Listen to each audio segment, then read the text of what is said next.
প্রিয় দর্শক শ্রোতা ভাই বোনেরা, আসসালামু আলাইকুম। তো আপনাদের যে জমির দলিল হারিয়ে গেলে করণীয় কি?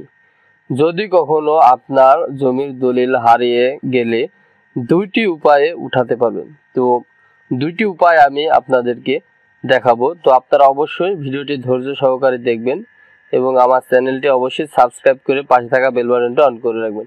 তো ধন্যবাদ সবাইকে। তো এখানে প্রথম উপায় আমি দেখাইতেছি যে প্রথমে নিচের 3টি ধাপ অনুসরণ করুন। তো জমির দলিল হারিয়ে গেলে প্রথম ধাপ, 1 নাম্বার অপশন, প্রথমে জমির দাগ নাম্বার জানুন। আপনি যে দাগটি জানেন সেটা সিএস দাগ না আরএস দাগ না বিএস দাগ নিশ্চিত হন। ধাপ 2, দাগ নাম্বার জেনে খতিয়ান নাম্বার জানুন। কোথা থেকে জানবেন? এখানে হরচিহ্ন দিয়ে দেওয়া আছে। তো ইউনিয়ন ভূমি বা তফসিল অফিস হতে আপনারা কিন্তু জানতে পারবেন। ধাপ 3, তো খতিয়ানে যদি নামজারি বা খারিজ করা থাকে তাহলে দেখুন কার নামে নামজারি করা। নামজারি বা জমা ভাগের কেস বা নথি বের করে নিন। নামজারি বা খারিজের নথি দলিলের নাম্বার দেয়া থাকে, ওইখান থেকে দলিল নাম্বার নিয়ে নকল বা সার্টিফাইড কপির জন্য আবেদন করবেন। কোথায় আবেদন করবেন? জেলা রেকর্ড রুম অথবা সাব রেজিস্ট্রি অফিস। আপনার জমির দলিল যদি বর্তমান সাল থেকে 5 থেকে 6 বছর আগে হয় তাহলে সাব রেজিস্ট্রি অফিস হতে দলিলের নকল বা সার্টিফাইড কপি নিতে পারবেন। আর দলিলটি যদি অনেক বছর আগের হয় তাহলে জেলা রেজিস্ট্রি অফিস এর জেলা রেকর্ড রুম হতে সংগ্রহ করতে হবে। দ্বিতীয় উপায়, 3টি ধাপ অনুসরণ করে দলিল নাম্বার বা দলিল না পান তখন দলিল তল্লাশি বা সার্চ করতে হবে। তল্লাশি বা সার্চ যা লাগবে: সম্ভাব্য সাল, দলিল দাতা ও গ্রহীতার নাম, দলিল দাতা ও গ্রহীতার বরাবর নাম, দাগ নাম্বার ও মোজার নাম্বার। এবারে চলে আসি, জমির দলিল হারিয়ে গেলে উক্ত কাজগুলো সঠিকভাবে করলে হারিয়ে যাওয়া দলিল সহজে পাওয়া যাবে। অনেক সময় অসাবধানতা বা দুর্ঘটনাজনিত কারণে মূল্যবান দলিল বা প্রয়োজনীয় কাগজপত্র হারিয়ে যায়। যেমন কোনো দুর্ঘটনা বা আগুনে পুড়ে যাওয়ার কারণে বা বন্যায়, প্রাকৃতিক দুর্যোগে মূল্যবান কাগজ বা দলিল নষ্ট হয়ে যেতে পারে। ঠিক ওই সময় হারানো কাগজ ফিরে পাওয়ার জন্য বা কাগজের নকল সংগ্রহ করার জন্য পুলিশের সাহায্য নেওয়া যাবে। এছাড়াও আমরা জানি কোনো ব্যক্তির প্রয়োজনীয় কাগজপত্র হারিয়ে গেলে অতি দ্রুত সংশ্লিষ্ট থানায় গিয়ে জিডি করতে হয়। জিডি করার পর পুলিশ অভিযোগকারীকে জিডির একটা কপি এবং কপির সাথে একটি নাম্বার প্রদান করবেন। সেটিকে আপনারা সংরক্ষণ করে রাখতে হবে। এরপর পুলিশ হারিয়ে যাওয়া খুঁজে বের করার চেষ্টা করবে বা নকল বা নতুন কাগজপত্র বা দলিল প্রদান করার জন্য অনুমতি প্রদান করবে। এখন মনে করেন আপনার বাবার আতাউর পৈতৃক সূত্রে প্রাপ্ত 16 বিঘা জমি ভোগদখল করাকালে 2 বছর পূর্বে মারা যান। আপনার বাবা আতাউর এর মৃত্যুর পর এক পুত্র আতিক ও কন্যা সালমা বেগম ওয়ারিশ থাকেন। আপনার বাবার ওয়ারিশ সূত্রে প্রাপ্ত 16 বিঘা সম্পত্তির সিএস খতিয়ান, এসএ এবং আরএস খতিয়ান এবং আপনার দাদার পিতামহ এর নামের দলিলগুলো ফটোকপি থাকলেও মূল কাগজপত্র খুঁজে পান নাই।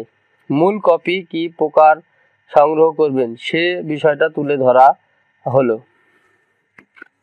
তো আপনি আপনার বাবা আতাউরের মৃত্যুকালে রেখে যাওয়া ওই সম্পত্তির সিএস খতিয়ান ও এসএ খতিয়ান এবং আরএস খতিয়ানের জাবেদা নকল ভোলা কালেক্টর অফিস, জেলা প্রশাসকের কার্যালয়, রেকর্ড রুম হতে নির্দিষ্ট জাবেদা নকলের ফর্মে আবেদন করে জাবেদা নকল তুলতে পারবেন।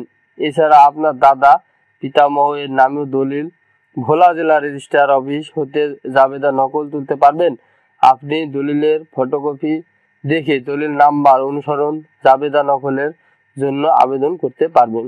জমির দলিল হারিয়ে গেলে করণীয় আরও মাধ্যম দলিলের নকল সার্টিফাইড কপি প্রাপ্তির নিয়মাবলী। তো সার্টিফাইড কপি কিভাবে আপনারা পেতে পারেন? রেজিস্ট্রি আইন 1908-এর 57/1 ধারা মোতাবেক প্রয়োজনীয় ফিস পরিশোধ সাপেক্ষে যে কোনো ব্যক্তি 1 নং স্থাবর সম্পত্তির সংক্রান্ত দলিলের 2 নং রেজিস্টার করতে অস্বীকার করা দলিলের রেজিস্টার বহি, 1 নং রেজিস্ট্রি বহি, সাম্প্রতিক সূচি বহি পরিদর্শন করতে পারে এবং উক্ত আইনের 62 ধারার নিয়মাবলী সাপেক্ষে উক্ত দলিল সার্টিফাইড কপি গ্রহণ করতে পারে। রেজিস্ট্রি আইন 1908-এর 57/2 ধারা মোতাবেক প্রয়োজনীয় ফিস পূর্বে পরিশোধ সাপেক্ষে দলিল সম্পাদনকারী বা তার এজেন্ট এবং সম্পাদনকারীর মৃত্যুর পর যে কোনো আবেদনকারী 3 নং নিবন্ধন উইলের রেজিস্টার 3 নং লিপিবদ্ধ বিষয়ে অর্থাৎ উইল বা আসিয়ত দলিলের নকল বা সার্টিফাইড কপি 3 বহি সম্পত্তি সূচিপত্র নকল গ্রহণ করতে পারে। রেজিস্ট্রি আইন 1908-এর 57/3 ধারা মোতাবেক প্রয়োজনীয় ফিস পূর্বে পরিশোধ সাপেক্ষে দলিল সম্পাদনকারী বা দাবিদার ব্যক্তি বা তার এজেন্ট অথবা প্রতিনিধি 4 নং বহিতে লিপিবদ্ধ বিষয়ে নকল গ্রহণ করতে পারে। রেজিস্ট্রি আইন 2008 57/4 ধারা মোতাবেক 3 ও 4 নং বইতে উল্লেখিত বিষয়ে তল্লাশি সাব রেজিস্ট্রার এর মাধ্যমে করা যাবে। জমির দলিল হারিয়ে গেলে করণীয় কিভাবে দলিল তল্লাশি করবেন? তো কিভাবে আপনারা জমির দলিল যদি হারিয়ে যায় তো তল্লাশি কিভাবে করবেন? যদি মূল দলিল থাকে রেজিস্ট্রি অফিসে, দলিলের রেজিস্ট্রি কার্যক্রম শেষ হলে মূল দলিলের শেষ পৃষ্ঠার উল্টো দিকে দলিলটি কত সালের, কত নাম্বার, বালাম বইয়ের কত পৃষ্ঠা থেকে কত নাম্বার পৃষ্ঠায় নকল করা হয়েছে তা লিখে সাব রেজিস্ট্রির কর্তৃক স্বাক্ষর করতে হবে। এভাবে খুব সহজে রেজিস্ট্রি অফিস থেকে দলিলের নকল উঠানো পাওয়া যায়। মূল দলিল না থাকলে রেজিস্ট্রি অফিসে রেজিস্ট্রি শেষ হলে দলিলের গুরুত্বপূর্ণ কয়েকটি তথ্য নিয়ে সূচি বহি তৈরি করা হয়। সূচি বহি তৈরি হয় দলিলের উল্লেখিত জমির দাতা, বিক্রেতা, গ্রহীতা, ক্রেতা বা অন্য কোনো পক্ষের নাম দিয়ে, আরেকটি দলিল হয় জমির মৌজার নাম দিয়ে। তো দলিল সকল প্রাপ্তির আবেদনের নিয়মাবলী রেজিস্ট্রির বিধিমালা 2014-এর 2008 সূচি বহি তল্লাশি নকলের জন্য আবেদনের নিয়মাবলী লিপিবদ্ধ আছে। এই অনুচ্ছেদে বলা হয়েছে যে সকল ক্ষেত্রে তল্লাশি বা পরিদর্শনের জন্য কোনো ফিস পরিশোধযোগ্য নয় সে সকল ক্ষেত্রে ব্যতীত সকল ক্ষেত্রে নকলের জন্য আবেদন দাখিল করার পূর্বে 36 নং ফর্ম অনুযায়ী তল্লাশি ও পরিদর্শন জন্য আবেদন করা হইবে। এরপর 37 নং ফর্মে নকলের জন্য আবেদন করা হয়। তো এই ছিল আজকের এই ভিডিওতে। এরকম নতুন ভিডিও পেতে আমাদের চ্যানেলটা অবশ্যই সাবস্ক্রাইব করে পাশে থাকা বেল বাটনটি অন করে রাখবেন। ধন্যবাদ সবাইকে।